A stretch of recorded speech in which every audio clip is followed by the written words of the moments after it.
नमस्कार, मैं श्यामगिरी। आप देख रहे हैं टीएफडी इंडिया न्यूज 24। टीएफडी इंडिया न्यूज 24 में आप सभी दर्शकों का स्वागत है। नीतीश ने स्क्रिप्ट लिख दिया, पीएमओ में हड़कंप मच गया, अमेरिका से डर गए मोदी। बड़ी महत्वपूर्ण बिंदु पर हम लोग चर्चा करने जा रहे हैं। इस वक्त जो परिस्थितियां हैं वो बड़ी नाजुक है और सरकार संकट में। मैं विपक्ष की बात बिल्कुल नहीं कर रहा हूं कि विपक्ष सरकार बदलने जा रही है, क्योंकि विपक्ष तो नजर ही नहीं आ रही। जिस इंडिया गठबंधन को बहुत उम्मीद के साथ लोगों ने देखा था, उस इंडिया गठबंधन ने तो उम्मीदें तोड़ दी। अलग अलग क्षेत्रीय दलें उसमें साथ थी, कांग्रेस थी, लेकिन सबने जब उम्मीदें तोड़ी तो कांग्रेस अकेले निकल पड़ी अब, और कोई रास्ता था भी नहीं। जो बहुत अच्छा एक पहल है कांग्रेस का कि जनता के बीच जाना और जनता को असलियत बताना। लेकिन इस बीच मुख्य चीज यह है कि जो जैसा मैंने कहा कि नीतीश ने स्क्रिप्ट लिख दिया, पीएमओ में हड़कंप मच गया, अमेरिका से डर गए मोदी।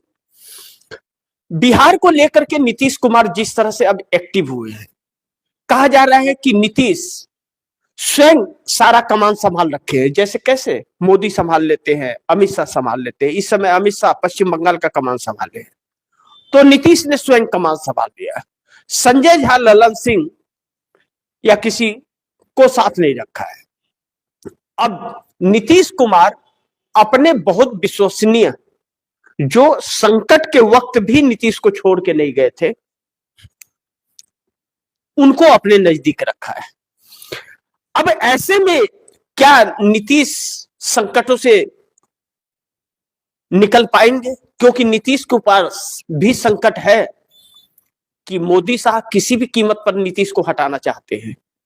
अब महत्वपूर्ण बिंदु यह है कि नीतीश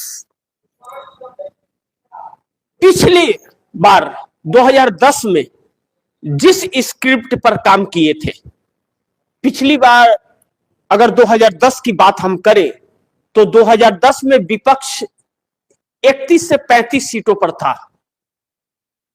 विपक्ष नजर नहीं आया था। इस बार भी बिहार में विपक्ष नजर नहीं आया। किन वजहों से हुआ, उन वजहों को छोड़ दीजिए, उस पर फिर बात करके कोई मतलब नहीं है। एसआईआर हुआ, चुनाव आयोग, क्या क्या हुआ, सारी चीजें छोड़ दीजिए। इस वक्त क्या मौजूदगी है? इस वक्त विपक्ष 43 सीटों पर है, 43। महागठबंधन और बाकियों को मिला के, और नीतीश कुमार 85 पर है। यानी कि नीतीश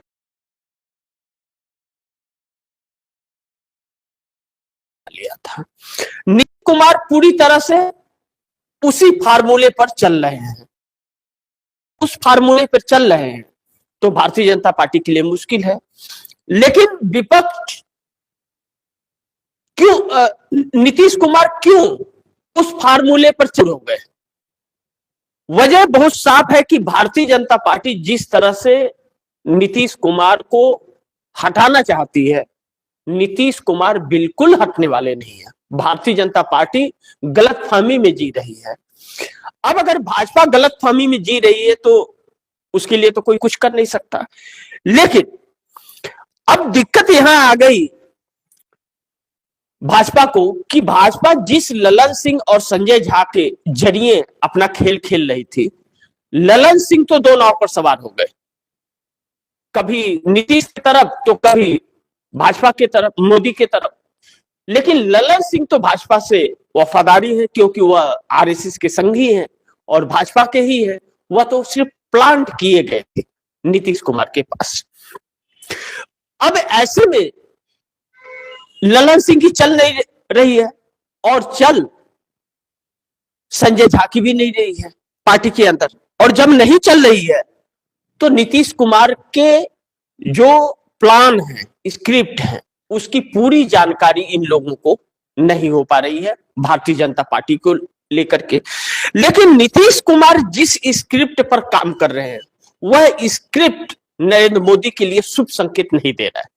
पीएमओ में इस बात का हड़कंप है। नीतीश के 12 सांसदों में कितने सांसद तोड़ लेंगे मोदी, वह बात अलग है। नीतीश 2 सांसदों के साथ भी अगर अलग हो गए तो बिहार में तो सत्ता उनसे छीन नहीं पाएंगे, बिहार में तो चल जाएगी सत्ता 5 साल पूरी। लेकिन नरेंद्र मोदी 5 साल रह पाएंगे क्या? महत्वपूर्ण बिंदु यह है, क्योंकि नीतीश कुमार को लेकर के नरेंद्र मोदी यह अच्छी तरह भली भांति जानते हैं। नीतीश कुमार ने अगर ठान लिया तो अगर इंडिया गठबंधन को वह एक करके बना सकते हैं गठबंधन को, तो वह जो टूटी फूटी एनडीए है इंडिया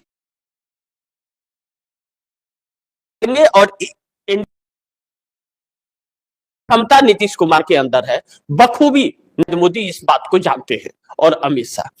अब ऐसे में महत्वपूर्ण यह भी हो जाता है कि नीतीश कुमार अगर इस पर कदम बढ़ा रहे हैं, काम कर रहे हैं, तो चिराग पासवान आरजेडी के तेजस्वी यादव से या लालू यादव से बात करके अपने माता श्री को वह राज्यसभा भेजने की कवायद में लग गए हैं और कह रहे हैं चिराग पासवान कि हमारे संबंध बहुत अच्छे हैं लालू प्रसाद यादव के परिवार से, और आज से नहीं बहुत पहले से है। और लालू यादव को लेकर के चिराग पासवान की कोई ऐसी बयानबाजी कभी पर्सनल पारिवारिक बयानबाजी रही नहीं, कभी यह चीज तो नहीं देखा गया कि चिराग पासवान ने कोई ऐसा बयान लालू प्रसाद यादव के परिवार को लेकर के दिया है। बाकी राजनीति में जो उठापटक होती है वह तो हर नेता करते हैं। अब शायद उसी बात को लेकर के चिराग पासवान यह कह रहे हैं कि हम किसी भी हद तक जा सकते हैं, यह एनडीए गठबंधन को कह रहे हैं चिराग पासवान।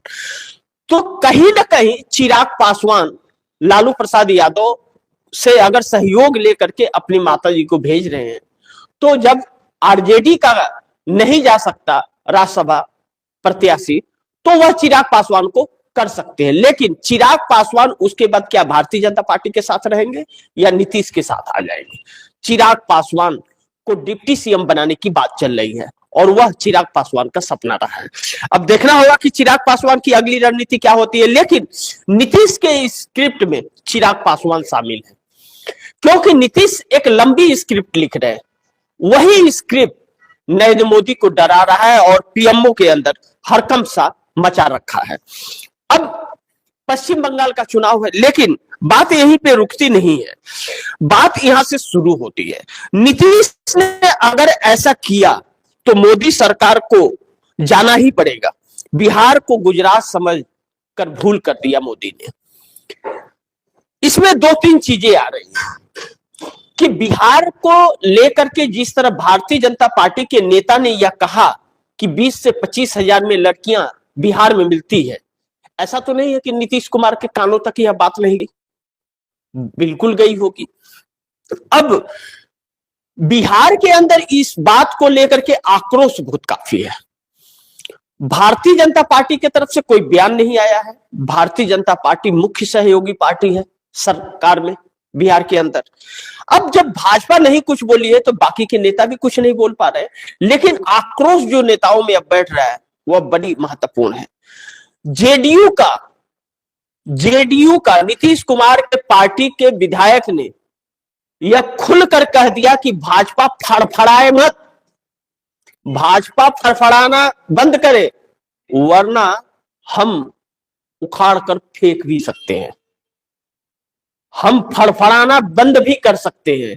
यानी कि यह संकेत बहुत गहरा है और या इससे बहुत कुछ समझ लेना चाहिए भारतीय जनता पार्टी को। अगर जेडीयू के लोग यह कह रहे हैं कि फड़फड़ाए ना भारतीय जनता पार्टी, तो भारतीय जनता पार्टी को सोच लेना चाहिए। लेकिन जब उत्तराखंड में भारतीय जनता पार्टी का नेता यह बोला कि बिहार में 20-25 हजार में लड़कियां मिलती हैं, तो भारतीय जनता पार्टी के तरफ से बयान क्यों नहीं आया?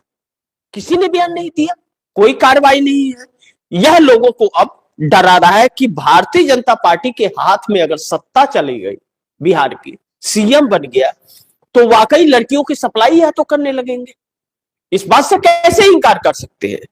जब इस हद तक बात पहुंच गई है तो अब बिहार में खरमन मच गई है। पहली चीज कि बिहार के अंदर नीतीश कुमार परिवर्तन कैबिनेट में करने जा रहे हैं। इस बात में कोई शक नहीं है कि वह खरवास के बाद कैबिनेट विस्तार नहीं करेंगे, लेकिन 2010 वाली स्थिति में करेंगे, यह कहा जा रहा है। और अगर 2010 वाली स्थिति में करे तो बिहार तो जाएगा ही, नरेंद्र मोदी की कुर्सी पर भी संकट आ जाएगी।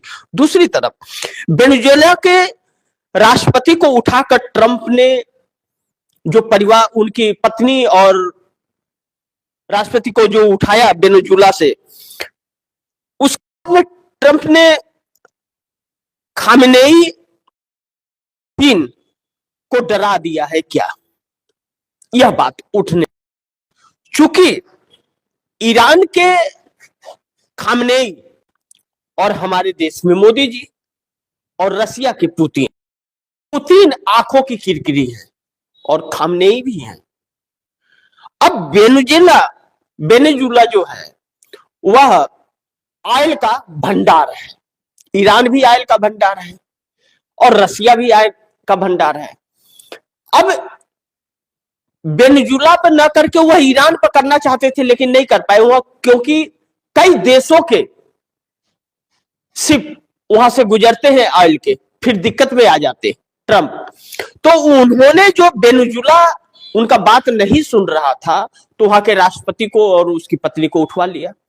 अगर यह बात सच है, जबकि अमेरिका ने ही यह खुलासा किया है, तो फिर खामनेई के लिए भी संकट है, ईरान के लिए, लेकिन पुतिन के लिए भी संकट है। और जिस तरह से क्रिश्चियंस के साथ व्यवहार किया गया हमारे देश में, और जो नरेंद्र मोदी एक तानाशाही की तरफ बढ़ रहे, नरेंद्र मोदी भी पुतिन जैसे लोगों के नक्शे कदम पर ही चल रहे हैं, तो इससे नरेंद्र मोदी के लिए भी संकट है। नरेंद्र मोदी एकदम चुप है, कोई जवाब अभी तक दिए नहीं, और इनका जवाब न देना भी सवालों को उत्पन्न कर रहा है। क्यों डरे हुए हैं? विश्व में सिर्फ भारत ही है जिसके ऊपर अमेरिका 50% टैरिफ लगा रखा है, बाकी किसी के ऊपर इतना टैरिफ नहीं है। बाकी के ऊपर 10% है तो 15% है या 25% है, लेकिन इनके ऊपर 25% एक्स्ट्रा टैरिफ लगा रखा है।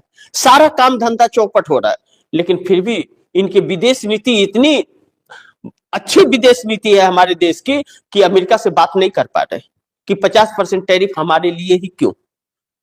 कुछ तो खामियां होगी। और जो भी डील होने वाली थी अमेरिका से, सारा डील कूड़े के दान में चला गया, कोई भी डील फाइनल नहीं हुई। अमेरिका कोई डील नहीं कर रहा है, यानी कि अमेरिका अपने शर्तों पर नरेंद्र मोदी को नचा रहा है और नरेंद्र मोदी नाच रहे हैं, क्योंकि इनकी दुखती नस उसके पास है।